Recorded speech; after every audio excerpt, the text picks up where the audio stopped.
Hello there everybody, Sam's Trains here, welcome back to the railway and welcome back to another video dedicated towards one of Great Britain's Big Four. Up today, it's the Southern Railway.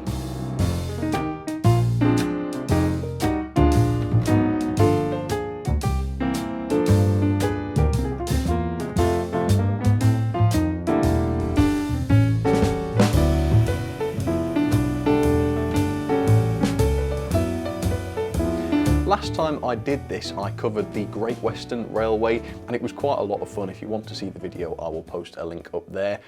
Today though, I'm going to be covering my favourite of the Big Four, and that is the Southern Railway.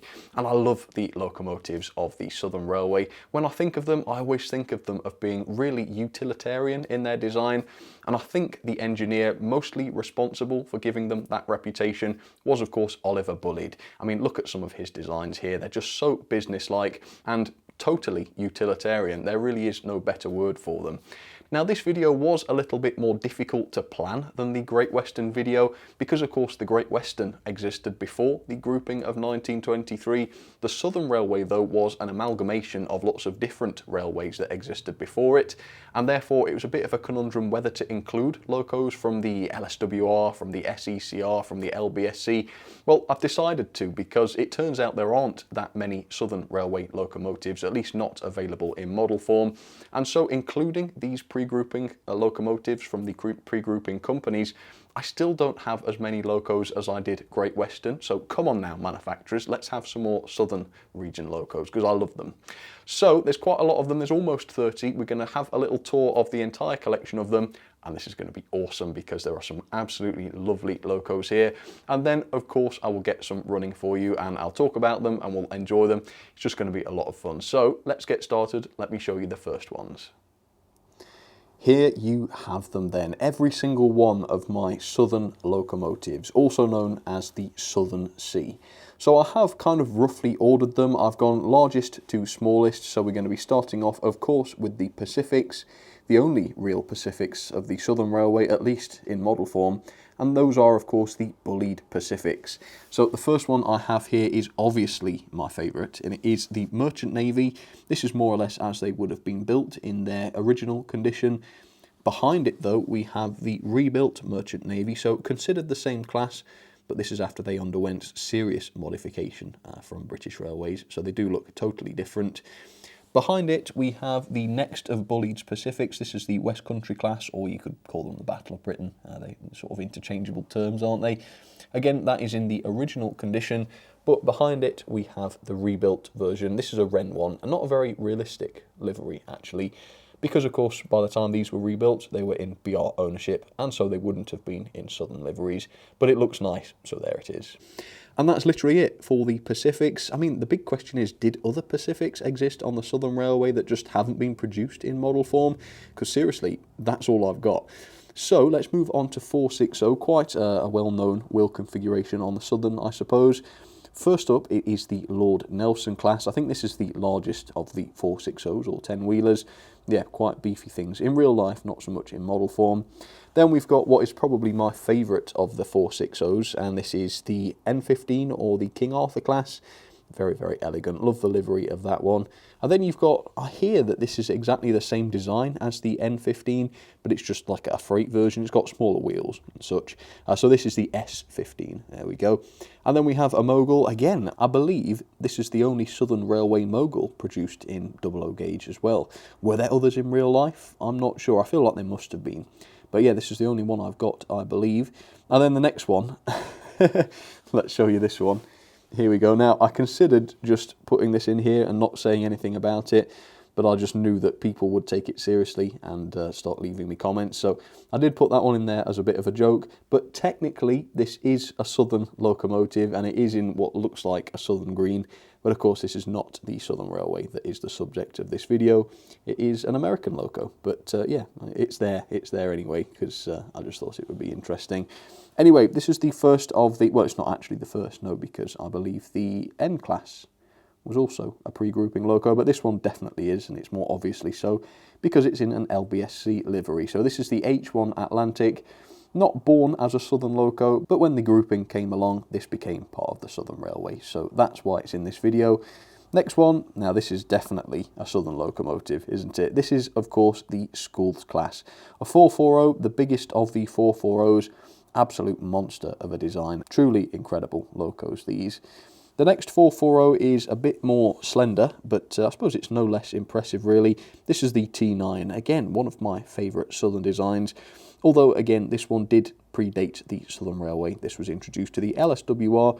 I do have some LSWR T9s, but since this is a Southern video, I've put the Southern Black version in there. So there we go, the T9. And then finally, for the 440s, we have this. This is a somewhat less shown model on my channel.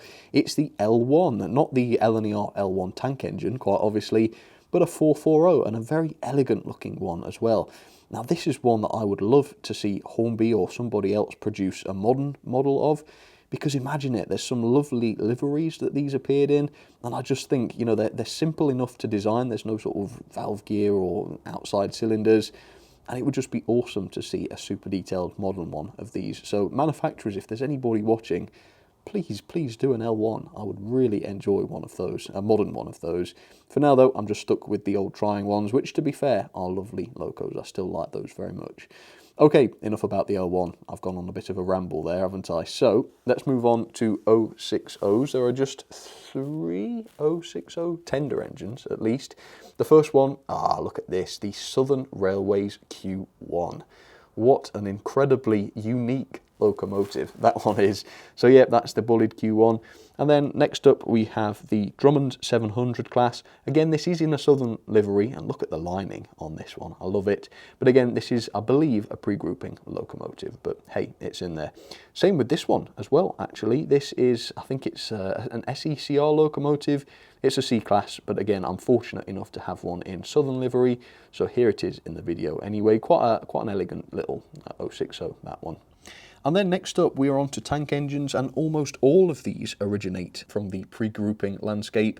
Yeah, is it a thing that the Southern had very few tank engines, or is it just that very few of them are produced in 00 gauge? I'm not sure, but this one is in a Southern livery. It's the Adams radial tank, but of course, this again predates the Southern Railway. Same with this one. This is another Drummond design. This is the M7. Again, predates the Southern Railway. I think, is that one an LSWR design? I think so. Same again with this one, LBSC this time. Again, it would have become part of the Southern Railway eventually, and Bachmann have produced this model in Southern liveries, I believe, but mine is LBSC. Again, same is true of this one, except this one comes from the SECR. This is the Hornby H class. Beautiful locomotive, but produced before the Southern years. Next tank engine, again, I think the same is true. This is a somewhat lesser known one. This is an R1. But again, I'm not 100% sure, but I do believe this one's pre-grouping. 10 points to anyone who can tell me which railway that one comes from. The reason I'm asking is because I've entirely forgotten. The E2 right here, LBSC quite clearly. Again, I really need to find the original smokebox door for this, because I do not know what I've done with it, but at the moment that is posing as Thomas. This is a Southern tank engine. I don't really know whether the prototype is actually a Southern loco, because this loco has been produced by Hornby in all sorts of different liveries. But hey, this is a Southern video, and that's a Southern livery, so why not include it? But take that one with a pinch of salt. Then we have the B, is this a B4? Because there's a B2 Peckett in existence now, I'm going to get those mixed up. But I think that is a B4. Again, I think this is an LSWR design, so yet again, pre-grouping. But I think these would have become Southern, and I'm fairly certain I've seen some of these in Southern liveries from Dapol as well, which is cool. Yeah, and these are the last of the tank engines, and I think literally every one of these tank engines is pre-grouping. That's crazy. So this one is the BT well tank. Yeah, it's a very, very strange design. Not overly keen on the model, but I'm very, very keen on the locomotive design. I think it's a super unusual and super excellent looking loco, so I love that. Then we've got the Terrier. Again, these are pre-grouping. All sorts of different Terriers existed from all sorts of different pre-grouping and grouping railways. This is a BR1, so obviously this model, if it were real, would have already been through its Southern Railway phase, but they were indeed part of the Southern Railway. And then, of course, we have the smallest of the tank engines. I think this is the smallest. It is the P-Class. Again, an SECR locomotive. But yeah, Hattons did produce Southern versions of this loco as well, so it's all fair enough. So there you have it then. We have my sea of Southern locomotives. I really hope you like them. I guess now I'm going to choose around 6 of them to run for you, and I've got just 2 criteria for choosing which ones to run. First of all, they must be in a Southern livery, and second of all, they must be quintessentially Southern. They must be iconically Southern. So I'll get back to you in just a second. I've broken my own rules immediately, because clearly this locomotive is not in a Southern livery. However, it's so quintessentially Southern, I just could not do this video without running it, so I have turned a blind eye just for this locomotive. It is of course the Merchant Navy class, and when I think of the Southern Railway, this is the locomotive that springs to my mind. So this class was a fleet of 30 Pacifics designed by Oliver Bulleid and built during the 1940s. They would be the first of Bulleid's Pacifics, and they featured a very unique and instantly recognisable air-smoothed casing designed to make the locomotives easier to wash and maintain. Another feature that helped to give them their iconic look was their welded construction as opposed to traditional riveting, which came about as a result of austerity in the Second World War.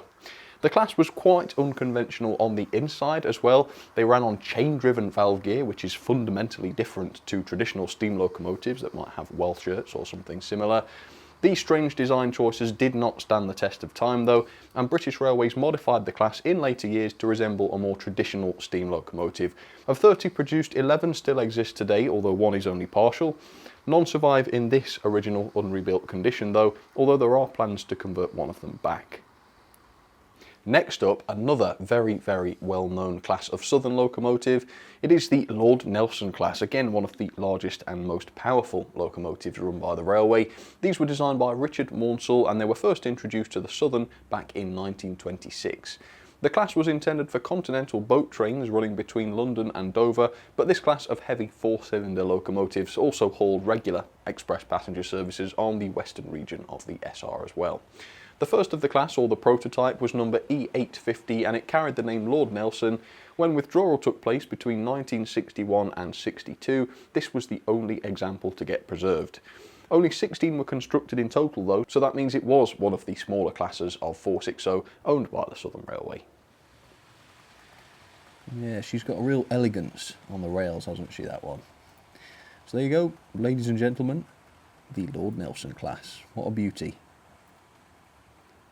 Next up then, it's another absolutely quintessential Southern Railway locomotive. It is the Schools class, a 440 but an incredibly powerful one. So these were introduced to the Southern Railway back in 1930, and they were one of the most successful designs of Richard Maunsell ever to be produced. They earned the title of the most powerful 440 locomotives in Europe at the time, and they were classified by the BR as a 5P, which is pretty much unheard of, I think, for a 440. Can't recall any others that are as powerful as that. The Schools were unusual because 440s were actually becoming quite old-fashioned towards the end of the 1920s, and yet they still used a 440 to replace the older L1 440s, and they were a huge improvement over some 460 designs as well, never mind the 440s. In total, 40 were produced over 5 years, and luckily 3 of them still remain in preservation. There we go then, my favourite Southern Locos Part 1. And yeah, we've got quite a few coaches getting a workout today. Maybe that means for the next section I need to run some freight. Oh, that's a bit of a hint. I bet you can guess what's coming then. Let's go do it. I'll see you in a second. So when you say to me Southern Railway, the first locomotive I think of is the Merchant Navy class. The second locomotive is this. It is the Q1. And these were designed by Oliver Bulleid, and they appeared for the first time in 1942. This was a class of austerity freight locomotives, and it was used very heavily during the Second World War. Although to many the class was not attractive, the engines were extremely efficient and powerful, and they were considered the ultimate design of 060 locomotive. A lot of ultimate designs on the Southern Railway, that's for sure. The Q1s easily hauled trains which were usually only suitable for much larger engines, making them useful for all manner of different duties. In total, 40 were built during 1942, although very sadly only one of them remains in preservation, and that is C1.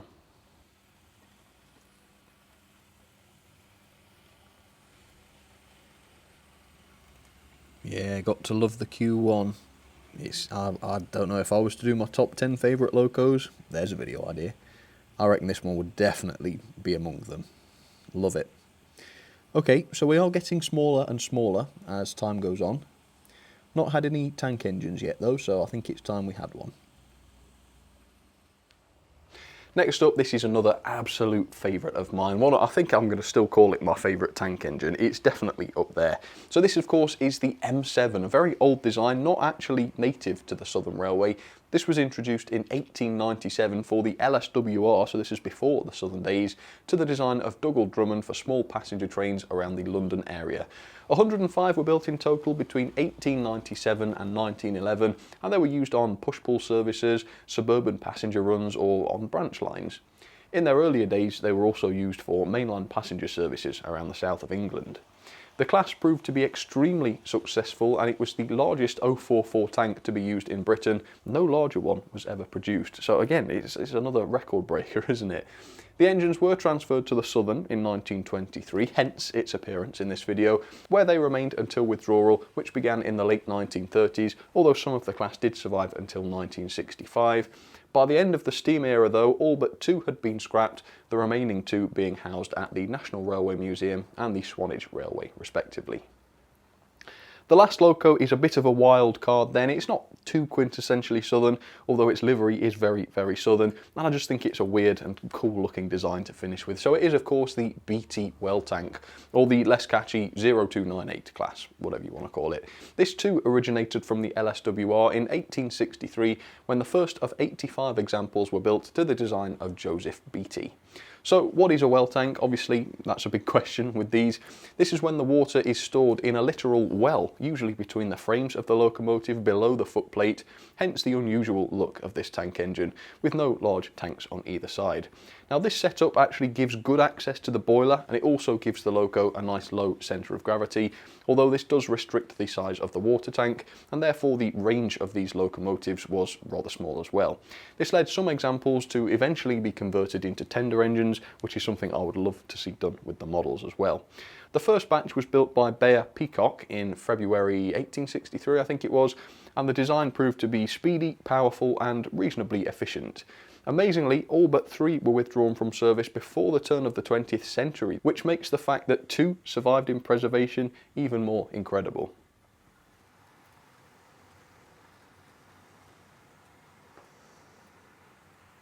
Well, I thought that I would get away with just 5 little bits of rolling stock, but obviously not. I know it's not a hugely powerful loco in real life, but come on. You're telling me the real thing couldn't manage these? Oh well. Either way, thank you so much for watching, folks. I hope you enjoyed the Southern running session. I will put a poll up on the community tab. Which of the engines I ran today is your favourite? I'll be very, very interested to see which comes out on top. I don't need to tell you which mine was, though. I think that's abundantly clear, really. But to be honest, if you pick any of these 6, I certainly won't blame you, because they're all absolutely marvellous, aren't they? So the Southern Railway, some like it, some don't. I'm definitely in the former category. I think it's absolutely fantastic. Some of the best British locos ever came from the Southern, in my humble opinion. So I will see you very soon, hopefully for the LMS or LNER section. Any preference on which you'd like to see next, do let me know down in the comments. For now though, thanks again for watching, and I will see you very, very soon. Alright, cheers folks, take care.